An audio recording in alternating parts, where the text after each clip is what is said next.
un tabac. J'ai jamais vu personne faire un tabac pareil dans cette émission. C'est ça, tu crois, ouais. Comment ça va? Ça va. Alors, Van Gogh, tu sais que ce film qui fuit les clichés est déjà devenu un classique, malgré tout. Je sais que c'est le plus beau rôle de ta vie. Ça, on n'en sait rien. Hein. Enfin, à moins que Jusqu'à c'est maintenant. un accident en sortant, je ne sais pas. Et pourtant, ça ne change rien à ton inquiétude naturelle. Comment ça se fait? Bah, ça se fait que de toute façon, déjà au départ, il faut... Van Gogh, c'est une chose, et ce que je joue dans le film est autre chose. Oui. C'est pas un film genre autobiographique, américanisé, etc., etc. C'est pour ça que Piala voulait l'appeler Dutronc Van Gogh, peut-être? Ouais, ou même carrément Mademoiselle Marguerite Gachet, pourquoi pas. Ouais. Moi, ce qui m'a le plus touché dans ce film, c'est tes yeux. C'est les regards. Et j'ai lu quelque part qu'il y a une scène, quand tu rentres de Paris avec Mademoiselle Gachet, justement, où il y avait prévu 5 pages de texte, et que finalement ça se traduit par un regard.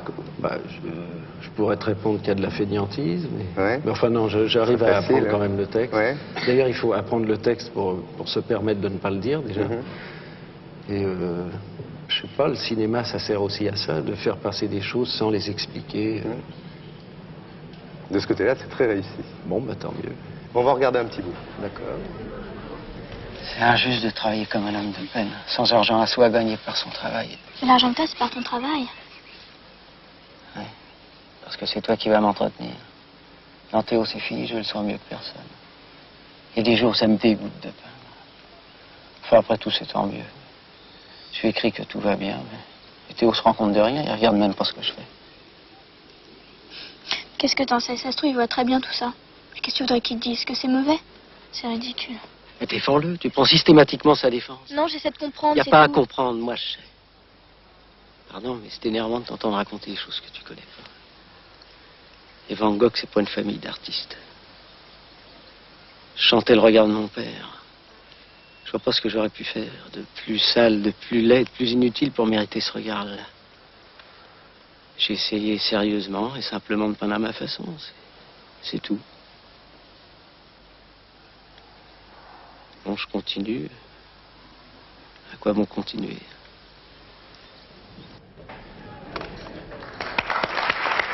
Jacques Dutronc. Alors le côté peinture t'angoissait un peu quand même quand tu en as entendu parler de ce film. Oui, parce que c'était une des conditions, enfin conditions, c'est beaucoup dire, mais je voulais pas peindre. Oui. Ce qui me paraît quand même extrêmement poli et lucide de faire. Tu penses qu'il vaut mieux fermer un tube ou nettoyer un pinceau, que c'est plus normal, quoi?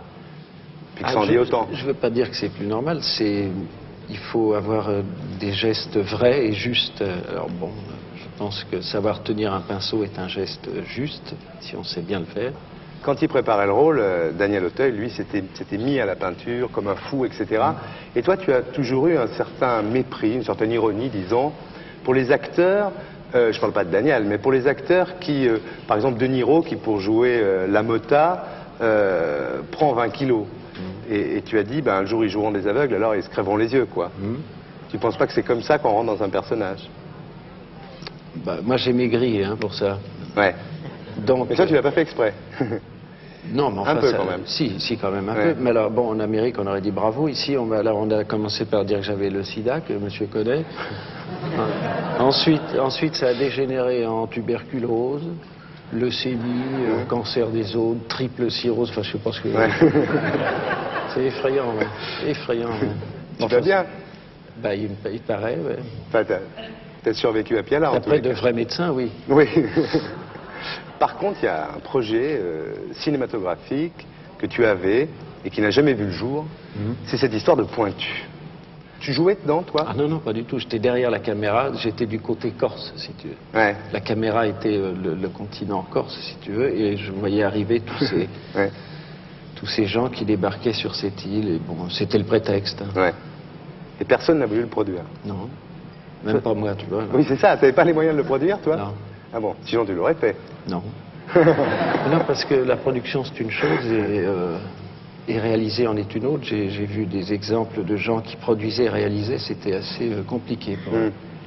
Car il ne faut pas oublier que le cinéma, c'est quand même de l'argent au départ. T'as fait comment, toi, pour être accepté par les Corses? Accepter, Ouais. j'ai rien fait, justement. Tu leur as plu comme ça? Eux m'ont plu d'abord. Ouais. Ça me paraît très important. Ouais. Puis j'ai connu tellement d'autres pays que j'ai choisi celui-là. Certains Corses n'ont pas eu le choix. Moi, je pense que j'ai trouvé là, je me suis garé là un jour et la place est bonne.